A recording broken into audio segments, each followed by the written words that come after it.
আর একটা নতুন ব্লগ নিয়ে তোমাদের সামনে এসেছি। অফিস থেকে ফিরলাম, আজকে তো বৃহস্পতিবার। এসেই আমাকে আগে ঘর তো ঝাড়মুছ করতে হলো। অফিস থেকে বেরিয়ে একটু বনফুলের সাথে দেখা হলো, আড্ডা হলো। তারপরে বাড়ি এসে আগে আমি ঘর তো ঝাড়মুছ করলাম। এখন ফ্যান চালিয়ে ঘর শোকানো হচ্ছে।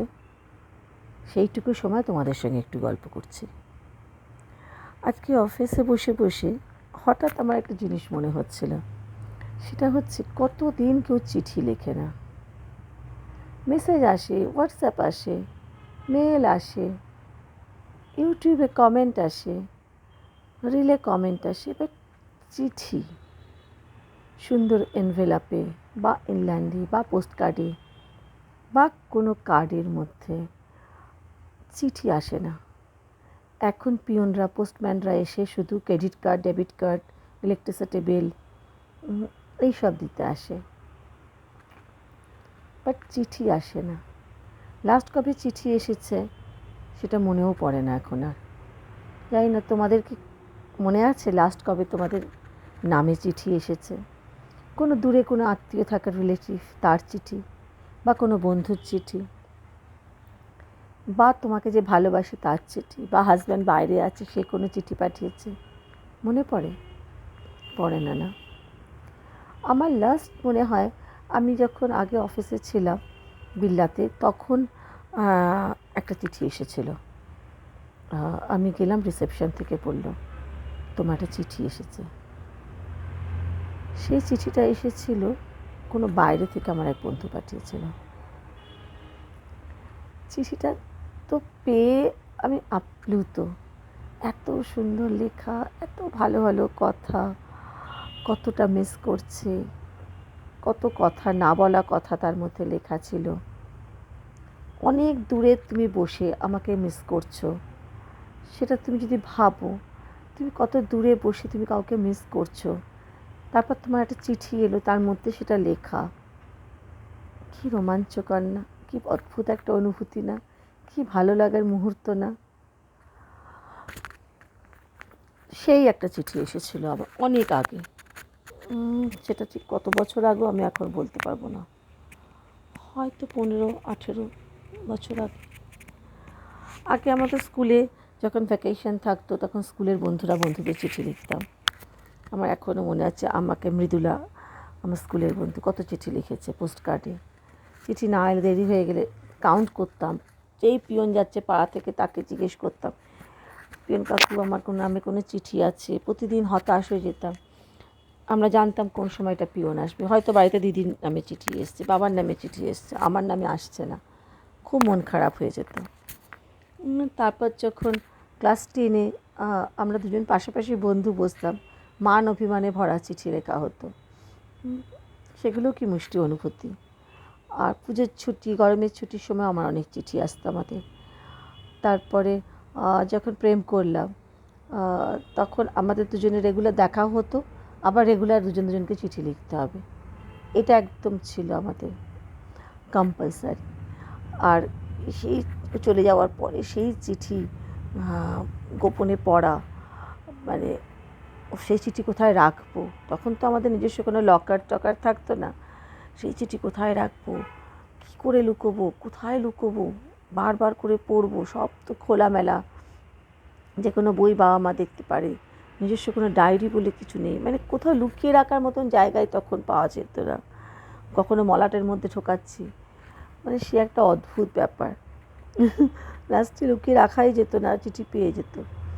তুমি ভাবতে পারবে না, আমরা প্রায় 12 বছর রিলেশনশিপে ছিলাম। মানে আমরা দুজন দুজনকে স্কুল লাইফ থেকেই বলতে পারো আমরা চিনি বা আমাদের সম্পর্ক। তো সেই 12 বছর ধরে সেই সব চিঠি আমরা সব জমিয়ে রেখেছিলাম। আমরা হানিমুনে গিয়ে সেই সব চিঠি দুজনে জমিয়ে রেখেছিল, সব পড়েছি। এবং সেগুলো সব কখনো ফেড হয়ে গেছে লেখা, কখনো পেজগুলো ছিঁড়ে গেছে ভাঁজ থেকে, কিন্তু তাও আমরা সেগুলোকে রেখে দিয়েছিলাম। এখনও হয়তো ওদের বাড়িতে আছে, বা সেগুলো আমি ফেরত চেয়েছিলাম, আমাকে দেয়নি। ওগুলো আমার কাছে একটা মানে প্রাইসলেস মনে হতো। কত ছোটোবেলার জিনিস, কত বড় বয়সে গিয়ে পড়ছি। এখনও বাড়িতে আমি খুঁজবো, যদি কোনো চিঠি পাই, কোনো বন্ধুর লেখা কোনো কার্ড, পোস্ট কার্ডে দেওয়া হতো। অমিতাভ বচ্চনের ফ্যান ছিলাম, তো অমিতাভ বচ্চনের ওরকম পোস্ট কার্ড কিনে সেখানে লেখা হতো চিঠি, বা কিছুই না, শুধু একটা নাম লেখা, যে নামটা আমায় ডাকতো সেই নামটা দিয়ে লিখে পাঠালো। উফ, রোম্যান্টিসিজমের মানে চূড়ান্ত। তারপর আমাদের অসত্য পাতা দেওয়া হতো, সেইটা বইয়ের মধ্যে আমরা লুকিয়ে রাখতাম।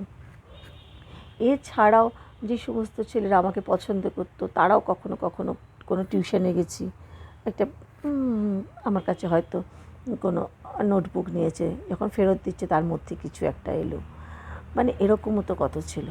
আমার মনে আছে আমি একটা কোচিংয়ে পড়তে গেছি, তো একটি ছেলে আমাদের সাথে পড়তো, নামটা এখন আমার সত্যিই মনে নেই। সে আমাকে বলেছিল আমাকে, আমার মধ্যে ওর মাকে দেখতে পায়। তখন হার্ডলি বয়স হবে, আমরা তখন মনে করো ক্লাস 11-12 পড়ি। আমি তো সেটা শুনে ঠিক বুঝতে পারিনি, আমার মনে হয়েছিল ও আমাকে মাই ভাবছে হয়তো। তারপর আমাকে বলেছিল তুই আমাকে ছেড়ে দিবি না তো, আমাকে ছেড়ে দিস না, আমি তো মানে তোর জন্য আমি কী করতে পারি তুই ভাবতে পারবি না, বিকজ আমি তোকে মায়ের মতো ভালোবাসি, মাকে যেমন ছাড়া ভাবতে পারি না তোকে সেরকম। আমি এরকম গম্ভীর গম্ভীর কথা শুনে আমি ঠিক বুঝতেই পারিনি তখন, মানে ও আমাকে মানে মা হিসেবে দেখতে চাইছে না ও আমাকে ভালোবাসছে, মায়ের মতো ভালোবাসছে, মানে ঠিক ব্যাপারটা মানে বুঝতে পারিনি। বুঝেছি এখন অনেক পরে, ওকে অনেক কষ্ট দিয়েছিলাম। তারপরে এরকম অনেকই, মানে বাবা আমার জন্যে হয়তো কোনো কাউকে দেখেছে, সে বিশ্বাসই করতো না যে আমি একটা কোনো সম্পর্কে আছি, সে প্রতিদিনই হয়তো আসতো, তাকে বসিয়ে বসিয়ে আমি ঘুরতে চলে যেতাম। এই রকম মানে কত কিছু, সেও কত চিঠি লিখেছে হয়তো। কি অদ্ভুত না সম্পর্কগুলো, কত ছোটোবেলার কত ঘটনা মনে পড়লে কেমন অদ্ভুত লাগে, ভাবলেও অদ্ভুত লাগে, মনে হয় এগুলো আমি করেছি, এরকমও মনে হয়।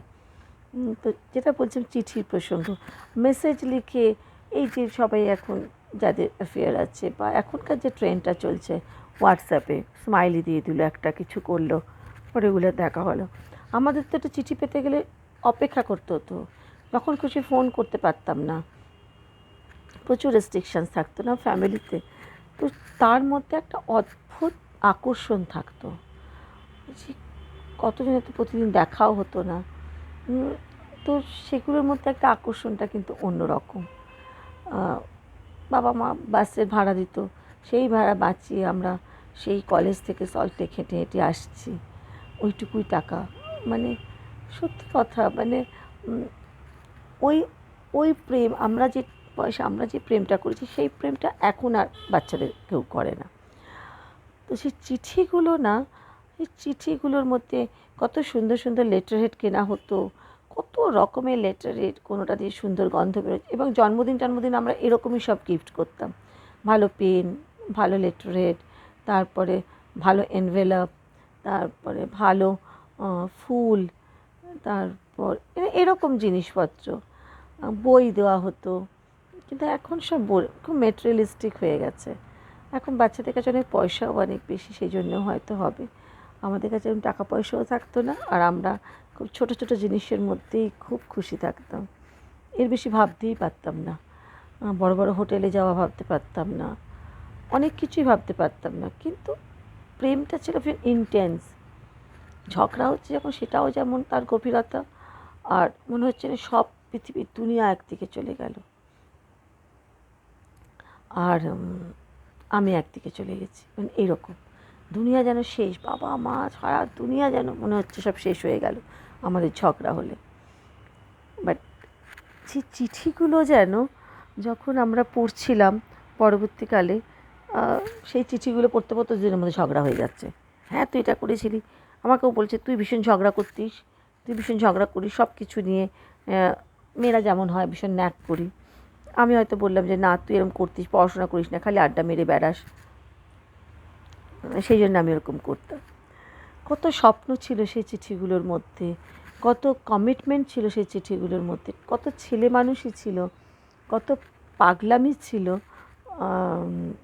তো যদি কোনোদিনও পাই কোনো চিঠি, নিশ্চয়ই তোমাদের পড়ে শোনাবো। তবে আজকে আমার একটা বেশ সুন্দর একটা চিঠি আমি পেলাম নেটে, ইন্টারনেট ঘাঁটতে ঘাঁটতে। তোমাদের সেটা পড়ে শোনে, আমার ইচ্ছে করছে পড়ে শোনাতে। দেখো চিঠিটা কী সুন্দর করে শুরু করছে, দেখো অ্যাড্রেস করছে কীরমভাবে, দেখো। প্রিয়, শুনছো? একদিন পাহাড়ে যাব, বাসের দুটো টিকিট কাটবো, দুজন পাশাপাশি বসবো এঁটে সেটে। জানলার বুক ঘেঁষে ঢুকবে তুমুল হাওয়া, চোখ আটকে যাওয়া দূরের দৃশ্যগুলো তুমি তর্জনী আঙুলে ইশারা করে দেখাবে, আমরা দেখব আর মুগ্ধ হব। পাহাড়ের হৃৎপিণ্ড চিরে বেরিয়ে আসা পথ ধরে চূড়ায় উঠতে হাঁটবো একসাথে।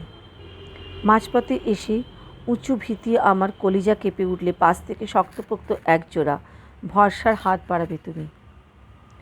মেঘের খুব কাছে গিয়ে মেঘ ছুঁয়ে দেখব, ঝর্ণায় গা ভিজিয়ে একাকার হব দুজনে। আমার ভিতরের চঞ্চল ভাব চলে আসলে অপার্থিব কোনো এক আনন্দে জল ছোড়াছুড়ি শৈশব জেগে উঠবে দুজনের স্বভাবে। নিজেদের মনে হবে মুক্ত পাখি বিহঙ্গ। ধীরে ধীরে নেমে আসবে কুয়াশার ঘেরা রাত। তখন ঠান্ডার তীব্রতা ঢুকে যাবে গায়ের সবকটা লোমের ফাঁক ফোকরে। এক চাদরে দুটো শরীর মিলে একটা শরীর হয়ে আমরা গুঁজে থাকব একে অপরের বুকের খুব গভীরে। হুহু শীতে ঝিমাবো দুজন ঠোঁট কেঁপে। ধীরে ধীরে রাতের আঁধার পাহাড়ের আরও খুব কাছে নেমে আসবে। ঝর্নার শব্দ, নামনা জানা জন্তু জানোয়ারের হাঁক ডাক, দূরে ঘন সবুজ জঙ্গল, মাথার উপর খোলা আসমান, আসমানে হুমায়ুন আহমেদের উজ্জ্বল বাঁকা চাঁদ, পাতার ফাঁক ফোকর ডিঙিয়ে গলে পড়া জ্যোৎস্না। চুলে বিলি কাটতে কাটতে দুহাত ভরে ছটা ঘুম এনে মেখে দেব তোমার চোখে। চিমটি দিয়ে ওই চাঁদ এনে সেঁটে দেবো তোমার কপালে। গালে গাল ঘুষি ফিসফিস করে প্রথমবার প্রেমে পড়ার মতো করে বলবো আমরা, খুব ভালোবাসি প্রিয়। জীবন খুব ছোট, এটুকু ছোট্ট জীবনে একবার হলে পাহাড়ে যাওয়া উচিত। এক পাটিতে ঘুরপাক খেতে খেতে জীবন যখন অস্থির হয়ে ওঠে, কোথাও যখন শান্তি পাওয়া যায় না, তখন পাহাড় যেতে হয় বুক ভরে নিঃশ্বাস নিতে। পাহাড়ে একা নয়, পাহাড়ে দুজন যেতে হয়, একটা বিশ্বস্ত হাত থাকতে হয়, যে সকল বাধা বিপত্তি ক্লান্তি প্রেম মুগ্ধতা দুঃখ কষ্ট খারাপ সময় ভালো সময় সবটুকু মানিয়ে নিয়ে হাত ধরে রাখে শক্তপোক্তভাবে। কৃষ্ণপক্ষ শুক্লপক্ষ আসবে যাবে জীবনে, তবুও হাল ছাড়বে না এক চিমটিও। আমি নয়, পাহাড়ে যেতে হয় আমাদের হয়ে। একদিন পাহাড়ে যাব, তুমি আমি দুজন মিলে আমাদের হয়ে পাহাড়ে যাব। তুমি যাবে তো আমার সঙ্গে? ইতি তোমার আমি। উফ, অসাধারণ না? আমি জানি চিঠিটা পড়তে পড়তে আমার মনে হচ্ছে আমি যে পাহাড়ে জঙ্গলে, আমি সবে জঙ্গল থেকে এলাম। বিশ্বাস করো এই রকমই মনে হচ্ছিল। ওই বিশ্বস্ততা, ওই বিশ্বাস নিয়ে যে হাতটাকে তুমি ধরবে, আর সে হাতটা যদি কখনো তোমার ছেড়ে চলে যায়, সেটা নিয়ে তুমি কিন্তু আফসোস করো না। যতটুকু সময় তুমি হাতটা ধরেছিলে সেইটুকু নিয়ে তুমি রেস্ট অফ ইউর লাইফ তুমি কাটাতে পারবে। আমি আছি। হতে পারে কোনো কারণে কোনো অকারণে কোনো ঝড় কোনো বিপদ কোনো আপদের জন্য তোমরা হয়তো আলাদা হয়ে গেছো, কিন্তু এই বিশ্বাসটুকু নিয়ে যেটুকু পথ তোমরা হেঁটেছিলে সেটা যেন তোমার মনের কোণায় সারা জীবন থাকে। এই চিঠিটা পড়তে পড়তে আমি যেন আমার সমস্ত কৈশোর, আমার শৈশব, আমার যৌবন আমি সব দেখতে পাচ্ছিলাম। আমার মনে হলো আমি তোমাদের সাথে শেয়ার করি। আমার মনে হলো তোমাদেরও আমি জিজ্ঞেস করবো, তোমরা তো কিছুই বলো না আমাকে, যে তোমাদের চিঠি তোমরা কবে লাস্ট পেয়েছো, এরকম তোমাদের কোনো অনুভূতি আছে কি না? যে চিঠি পেলে, চিঠি পড়তে গেলে, আমি তো চিঠি পড়তাম ম্যাক্সিমাম সময় বাথরুমে গিয়ে, তখন বেশিবার করে টয়লেট পেয়ে যেত, কারণ বারবার যেতে হবে চিঠিটা পড়তে। বারবার চিঠি পড়ছি, একই রকম অনুভূতি, সারা শরীরের মধ্যে একটা অদ্ভুত উন্মাদনা। এখনও ভাবলে আমি রোমাঞ্চিত হয়ে যাই। প্রেমের এতটাই জোর, ইন্টেন্স, সেই ইন্টেন্সিটি, সেই গভীরতা, সেই প্রেম তোমার থাকার দরকার। বিচ্ছেদ হতেই পারে, একটা প্রেমকে বাঁচিয়ে রাখবেন কিংবা আমরণ সেটা বেঁচে থাকবে এরকম নাও হতে পারে।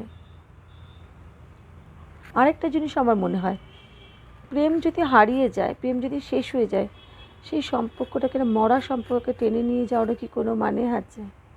অনেক কারণে প্রেম চলে যেতে পারে। আরও একটা মানুষ তোমার জীবনে আসতে পারে। আমরা একটা শাড়িকে কি সবসময় ভালোবাসি? প্রতিদিন কি বিরিয়ানি খেতে ভালো লাগে? নাও লাগতে পারে। বাট যেটুকু মোমেন্ট আমরা একসঙ্গে ছিলাম সেইটাকে অন্তত সারা জীবন সেটাকে নিয়ে সঞ্চয় করে বাঁচতে পারবো। চলো টাটা। আবার একটা ভালো চিঠি তোমাদের পড়াবো। আমিও চিঠি খুঁজবো, আমিও দেখবো যদি কিছু আমার কাছে কখনো কোথাও পেয়ে যাবে। কারণ আমি তো প্রচণ্ড লিখি। বাড়িতে কোনো ডায়েরি তুমি পাবে না যেখানে আমার লেখা নেই। হিজিবিজি লেখা, মন খারাপের কথা, এরকম হিজিবিজি কোনো কিছু, সেগুলো পড়ে শোনাবার মতো কিছু না। কারোর উপর রাগ অভিমান এইসব। চলো যাই পুজো করতে, দৌড়চ্ছি এবারে। Tata, bye. ভালো থেকো সবাই তোমরা। আমাকে কিন্তু তোমরা জানাবে তোমাদের চিঠির কথা, প্লিজ জানিও।